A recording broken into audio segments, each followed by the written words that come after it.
into the Cougar Tailgate, where BYU fandom lives. Here's your host, Lauren McLean. What's up, Cougar Nation? Lauren McLean here, and we're doing what we do best, talking all things BYU Cougars. Today is the first show of our brand new roundtable discussion format. We'll discuss a few topics with former BYU athletes and current BYU sports analysts. You all know Cleon Wall. What's up, Cleon? Hey, everyone. Wah, wah. Yeah, it's just like, big deal. It's just Cleon. Everyone. And we're blessed to have Brian Logan in the house with us today. B-Lo, good to have you here, my friend. Hey, everyone. Matching the tone. Yeah. Today, I want everyone to give off their preseason takes on how the inaugural season in the Big 12 will go for the Cougars. BYU has a loaded schedule this year, so let's start with this. When you look at the Cougars' schedule, what's the first game you have circled? Let's start with Cleon. First game I have circled. Wow. I'm going to actually say Texas Tech. I lived in West Texas. I know how much football means to them. So that game's circled for me. This is a sleeper Red Raiders team. They're picked fourth in the conference. But if Tyler Shuck can stay healthy, this can be a really, really good team. It's BYU's homecoming game. It's in the middle of the season. So I think we'll know a lot about the Cougars after they play Texas Tech. And by the way, I love the Red Raiders uniforms. I love their mascot. I love everything about Texas Tech. You like red? You like the color red? Yeah, and black. It's red and black. So yeah, I mean, careful what you're saying around here. It's interesting. I used to like red until I came here. Bilo, what do you have? What game do you have circled? Oklahoma is the game that I have circled. Obviously, I played against Oklahoma. I was on the team that beat Oklahoma, and man, so many good memories. And I think seeing them on the schedule just kind of brought all that back up. Obviously, it's a brand, right? It's a pretty big brand. I hope it snows as well. To give BYU the advantage. The first time I've ever said that living in Utah. I've been here since 2009. Away, at first I thought Texas maybe, but I would say Arkansas as well. I'm thinking about going to the game. Maybe I guess I gotta talk to Junior and see if if I can do it. But my boys, they live in Missouri. They live in the Ozarks actually. So it would be a good trip for me and for them, and sit down and watch a BYU football game that's outside of Utah, outside the stadium. So in SEC country as well. I'm with you, Brian. I'm going with Oklahoma for my home game. The biggest opponent BYU will ever face at home, or has ever faced, I dare say, as part of the same conference. Because I know that BYU has had some incredible teams come into LaVell Edwards Stadium. They had, what was USC ranked a few years ago, number 3. They've had great teams come in. Miami, number 1, back in 1990. Cleon would remember that. So great teams. Thank you for bringing up my age one more time. I really appreciate that. Brian was not born. I was a little too young. No, I'm just kidding. No, I just was saying. In 91? 90. Oh, 90. Oh, I was born in 88. So you were 2 then. See, we were around. I was 4. Anyway, no, BYU, my point is BYU's had some incredible teams come to Cougar Stadium or LaVell Edwards Stadium, but this is going to be the biggest opponent BYU's ever had come as part of their same conference. Right. And I just think, and it's the only year it's going to happen, having Oklahoma in LaVell Edwards Stadium as part of the Big 12.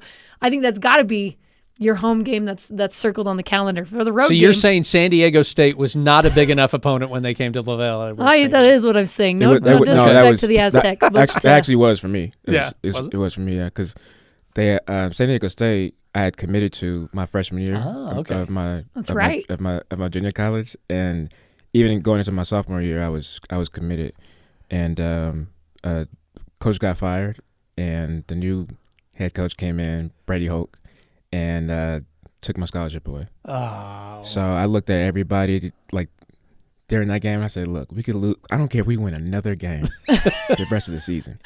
And we had that was the everyone's year, looking at you like that was the year that we beat Oklahoma. So fast forward, I'm like, I don't care about none of these games. I don't care about Oklahoma, none of that. All that is behind us. We got to focus on right now. I will hate each and every one of you if we lose this game.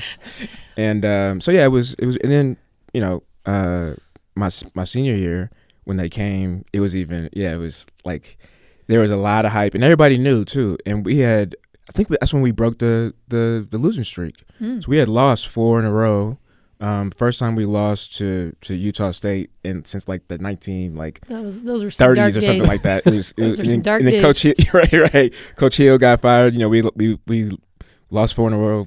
Coach Hill got fired. I think it was San Diego State when Bronco took over, and I was like, see, even on a down year, I still got your still number. got you. Still. Well, for Brian, San Diego State was the largest opponent to ever come into Levelland Stadium. My road game is what you said originally, Brian, is Texas. I know these are the obvious choices, but they are just so that obvious to me. Only year in the same conference before they head off to the SEC. They're going to be the top of the conference. They're the top dog. They're the guys everybody wants to beat. BYU has a knack for some reason. I mean, sometimes they do really poorly against lesser opponents, and then against really great opponents, they do very, very well. So I'm like, there is a chance that BYU could do well against Texas, and who would not want to be there if they upset Texas, at Longhorn Stadium. Their last year in the Big 12. Come on. I don't even think you guys can argue that, right? Yeah. No, I mean, you could. It's huge but because they're picked to finish they're picked to finish first in the conference. So that's definite. It's a huge stadium. It's the biggest name in Texas when it comes to football. Aggie fans, Texas A&M Aggie fans may argue that, but I mean, you're still talking about probably the biggest name out there outside of the SEC, and they're going to join the SEC. But hey, thanks to them, BYU's going to the Big 12. we love them. We love them, but we want to beat them. And I love the Steve Sarkisian tie with BYU. I love that Taysom Hill just trampled over them the last 2 times we played BYU. So yeah. It's funny when I see that on the schedule. I'm like, oh, that's a win. Really? When you see Texas on the schedule, just because of Taysom Hill, what happened those 2 years? Yeah, they don't like Oklahoma. Same thing with Oklahoma. I'm like, I beat them. Like, that's a win. That's a win. I'm more scared of Texas Tech than those two, just because of the history, and like you said with Taysom, it's like so for example, when Florida State came in 2009, we were 7th in the nation, just beat Oklahoma, and people like my guys, that look in the eye was like, hey, stay with me, yeah. right? Because you have these big brands, right? And as a kid, and big growing boys up, too. I have stories of how I came up to people's knees, but these big brands, and when you're growing up, you put them on the pedestal, right? So it's like, oh my gosh, and so it's hard to break that moment, and sometimes when you don't feel like you belong, right? Like you're on the same stage as these guys, you end up laying a giant egg like we did. And so I don't have that feeling when it comes to Texas or Oklahoma. I'm like, man, got this. I don't see him as like a Wyoming. But but I'm just like, it's another school. All the old Mountain West foes. San Diego State, Brian's just trashing on them. Man, there we go. He's got something against those guys. No, it makes sense though, because BYU, even just the program, is not as familiar with Texas Tech, and they could be this team. And you're like, how do we take these guys? What do we do? Mm-hmm. But let's move on to our next topic that kind of goes along with that. We talked about the games we're most excited for, but which game is going to be the most pivotal game for BYU? Cleon, what do you think? I'm going to say TCU. If BYU's playing really well, they start out 5-0. This game could prove, hey, we're not a fluke. We're actually a really good team. And you could say that after Arkansas too, but I'm just saying it's the cumulative. It keeps adding up. Let's say they're 3-2 going into this. This game could keep them above 500. They need a good game before they go on that run of Texas Tech, Texas, West Virginia, and back-to-back weeks. So I think this is the team that could be a pivotal point for BYU this season. And I just want to beat the Horned Frogs. They've won the last 4 games against BYU. Yeah, there's a history there for sure. If I'm a BYU fan, I want to get these guys back. These are old conference foes. I want to get them back. So that's the pivotal game for me, both as a fan and just for the program, where they are at the time too. Brian, what do you think? For me, it's Arkansas, and the biggest challenge that BYU has had since I've been a part of the program, I know probably even before me, has been depth, and it's been injuries. And whenever you play against these, I don't want to say big schools, because not every big school from a brand perspective is going to have huge kids that are monsters and going to could destroy you every play. But Arkansas, does. They can. and so obviously, having a game like that injury free is very tough.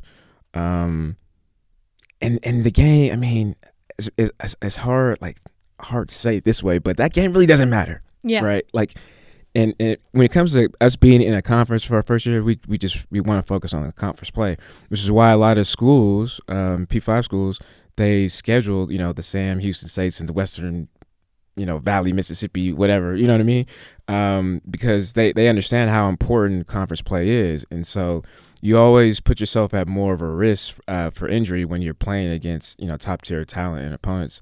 I think Cody Epps, I'm not sure, I think he got hurt that game and he was out for the rest of the season. Right. So yeah, it's I think it's important for the fact of just coming out injury free or as best as possible. Yeah, I think that's a really great point. Depth always has been kind of an Achilles heel for BYU. I feel like the ones have been fantastic, twos, and then it's dropped off a little bit. So yes, heading into the conference first year in the Big 12, you want your guys, your number ones, to be healthy and there. I think that's a great point.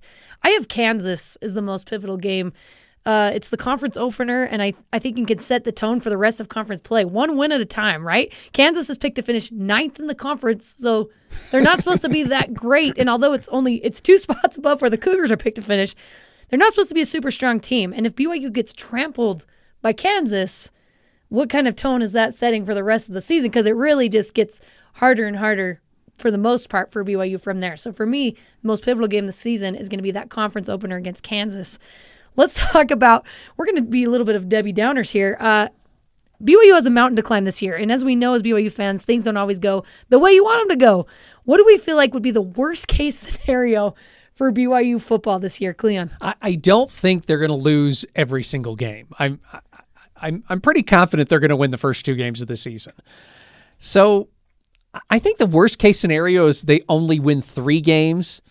Actually, I think they win 4 games. I think they win 4 because I think they'll probably beat either Cincinnati at home, Iowa State at home, or West Virginia. I think they get 2 of those 3 games. So I think they win 4. So my worst case scenario is probably 3-9 or 4-8, but I'll go 4-8. I think that's the worst case scenario first year in the conference is you only go 4-8, and yeah, that's not great. That's not actually great. A positive worst case scenario. Yeah, because there's still a handful. No, I know you could say 0-12. You could say 2-10 or something like that.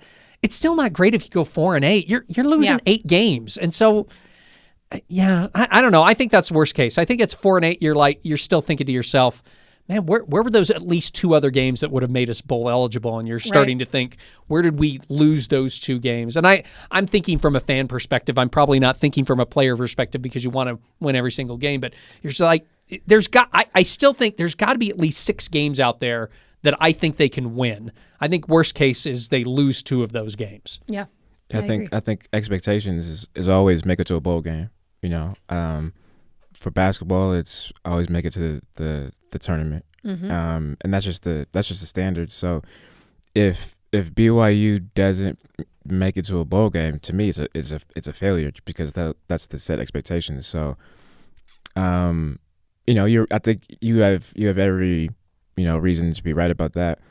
For me, it'd be this is maybe a different, unique approach, but for me, it'd be if Keaton Slovis gets injured and misses a lot of games.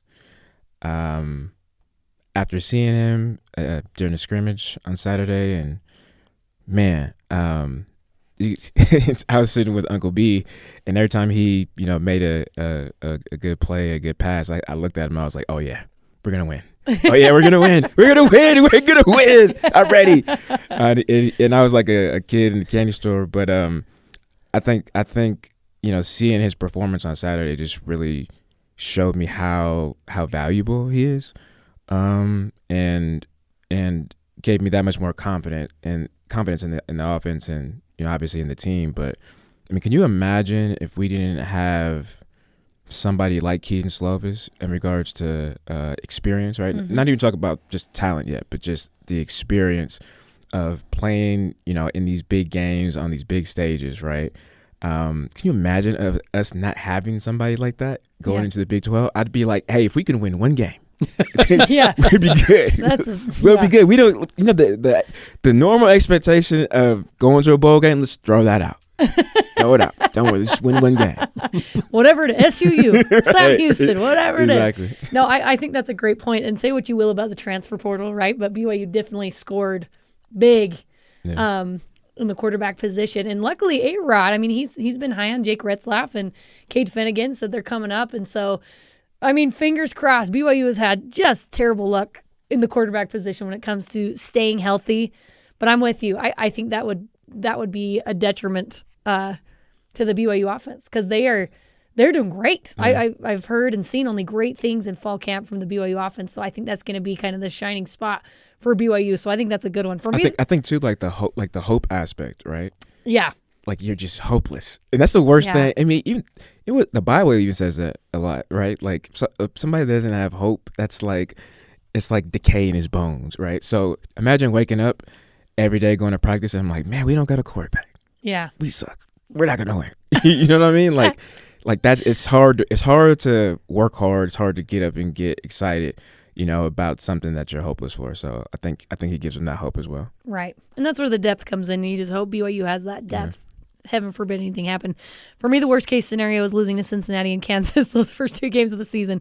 The climb only gets more difficult from there, and it'll be really hard for BYU to dig themselves out of that hole. They're 2 of the worst teams in the conference. I mean, those are preseason polls. Anything can happen once the season starts, right? That's what we're hoping as BYU fans, because BYU is ranked, 11th in the polls right now, the Big 12. So we're hoping they're wrong. We're hoping all that goes out the window. But I just think that could be the worst case scenario is at the beginning of the season, both those games at the beginning, and they lose both of those games. And they're like, well, what are we going to do against Texas Tech and Oklahoma and Texas? And, and so, yeah, easiest part of the schedule. I feel like you got to nail down those games. You got to prove yourself and do it in a convincing manner. I think that'd be great. We're going to take a quick break, but when we come back, we're going to give you our bold predictions for the 2023 football season and hear some of your hot takes. This is Cougar Tailgate.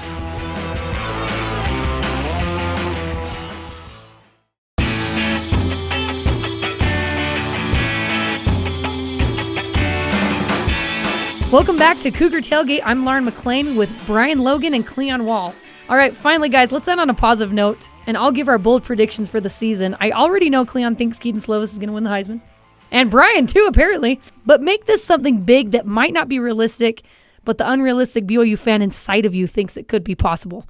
Let's go with one of the fan responses first. At Bro Henderson on Twitter says, BYU finishes in the top 25 at the end of the year, with better players at every position and more depth, and improved defense creating havoc, will surprise many by winning some of the close ones. Slovis and 4 others get drafted. Oh, those are some bold predictions right there. Top 25, is that realistic, wow. Brian? And 4 drafted players. 5. I just want to concentrate on the top 25 thing. I think you could possibly see 4. I don't know if you could see 4 drafted players. I think there's a few, but Brian, what do you think? Top 25? I think so. Ooh, okay. Is that the fan inside of you, or is that like the analyst inside of you saying that's the analyst inside of me. Oh, all right. When you first read that top 25, I went like this, like no way. Yeah. And then I started thinking about my comments I said earlier about Keaton Slovis, and then I started thinking about the new defense, and then I was like, you know what, it could be possible. It wouldn't surprise me at all. Brian, you start with your bold prediction for this season. What is it? So this kind of carries, like, piggybacks on that one. 9 wins. Wow. 9 wins. I said 9. Yeah. Woo. That is bold. A lot of analysts are saying, it wouldn't surprise me if BYU got 8 wins, but I haven't heard anybody say 9. And again, if you were to see my reaction on Saturday after seeing Keaton, I think it would make sense of why I said 9 wins. But then you got to think about the defense. I mean, the defense side of the ball, they look completely different. Playing with a lot more confidence. Everybody's flying to the ball. I mean, it's like a whole new team. Guys are actually like hitting and tackling, like amazing. Man, like being physical. I'm like, this is football. But I think on the defensive side of the ball with the whole new staff, it does something to you as a player. You know, I was a part of something similar. We didn't have a whole new staff because we just had some graduate assistants that came up and stepped up, but it's kind of like a reset, right? And everybody's flying around. It's your opportunity to, you know, show what you got, and you kind of have a new sense of life. And I think you know, that new sense of life compared and you know, matching that with Keaton Slovis and A-Rod's he's already proven, you know. And so I think those two, you know, marry well with each other, and wouldn't surprise me if they got top 25, but I'd say 9 wins. Wow.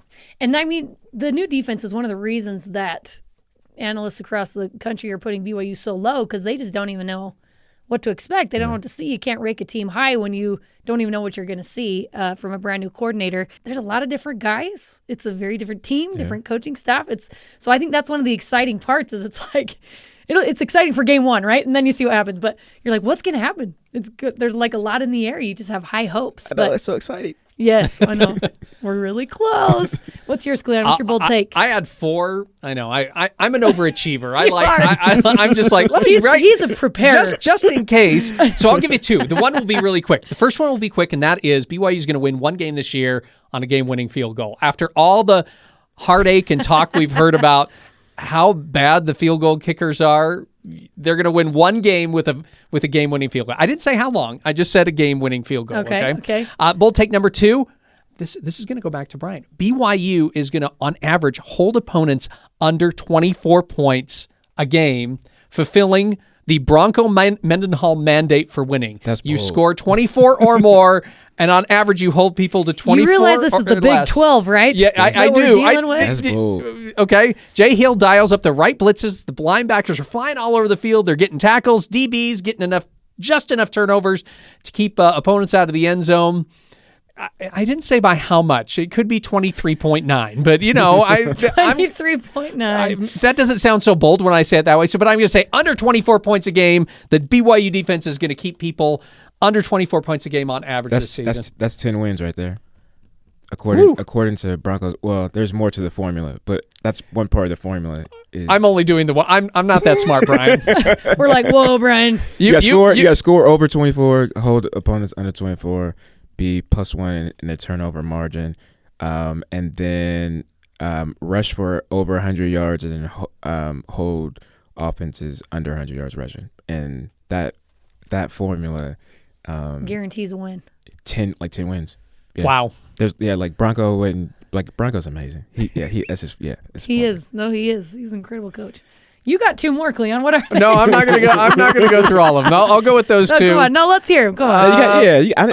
LJ Martin takes over as the number 1 running back by the 7th game of the season. I don't think that's. From what he's been doing in fall camp, I don't think that's that crazy. He does a little bit of everything, and you just can't keep him off the field. Yeah. Maybe he and Aiden Robbins share it a little bit more, but by 7 games, I think they're going to say, we can't keep this guy off the field. Let's just get him in there. Can he become like a Puka Nacua-esque type player? I mean, I've seen his hands just watching fall camp. He's got great hands when he catches. I know he's a running back, but can do it all. That's kind of how Puka Nacua was. Just get the ball to him. Yeah. Just make that. And then the last one's not as bold as Keaton Slovis is going to be a Heisman finalist. I'll go with this. Keaton Slovis surprises everyone and turns out to be the best quarterback in the Big 12. Mm-hmm. Everyone knows he's good, but no one expects him to be this good. They're probably sitting there thinking, yeah, maybe 4, maybe 5. No, he turns out to be the best quarterback in the Big 12. No more Quinn Ewers, no one else like that. It's going to be Keaton Slovis. That's my last one. That's a bold take. My bold take, number 1, I have 2, not as prepared as Cleon. BYU will not miss a field goal this entire season. How about that? Ooh.